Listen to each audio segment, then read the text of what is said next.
দুপুরের জন্য বানালাম এই যে মসুর ডাল সিদ্ধ করে কাটা দিয়ে ভেঙে রেখেছি একদম পাতলা করে, আর পাকা টমেটো দিয়ে মসুর ডাল করব। খুব খেতে ইচ্ছে করছিল পাকা টমেটো দিয়ে মসুর ডাল, আর করবো আমি পুরো পাতলা করে। সিদ্ধ হয়ে গেছে ডাল, কাটা দিয়ে ভেঙে রেখেছি, আর এদিকে সম্বাদ দিয়েছি আমি সর্ষে আর একটা শুকনো লঙ্কা। সর্ষে ফোড়ন দিয়ে টমেটোটা একটু নাড়িয়ে চাড়িয়ে নিচ্ছি, তাহলে টেস্টও ভালো লাগে আর খেতেও খুব ভালো হয়। এই যে টমেটোটা নাড়িয়ে চাড়িয়ে নিলাম, একটু হলুদ দিলাম আর একটু নুন দিলাম।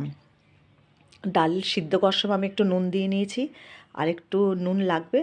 এই যে নুন আর হলুদ দিয়ে দিলাম, আর দুটো কাঁচা লঙ্কাও দিয়ে দেবো, এখনও দেইনি। ডালটা দেওয়ার পরে দুটো কাঁচা লঙ্কাও দিয়ে দেবো।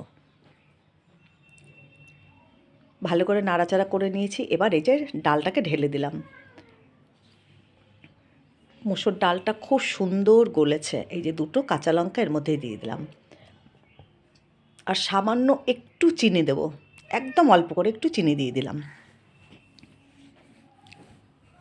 দেখো মসুর ডাল কিন্তু রেডি হয়ে গেছে টমেটো দিয়ে। তোমাদের যদি ভালো লাগে এইভাবে করে খেয়ে দেখো, লাইক করো, কমেন্ট করো, শেয়ার করো, আর ইউটিউব চ্যানেলটাকে সাবস্ক্রাইব করো। এই দেখো টমেটোর ডাল একদম রেডি।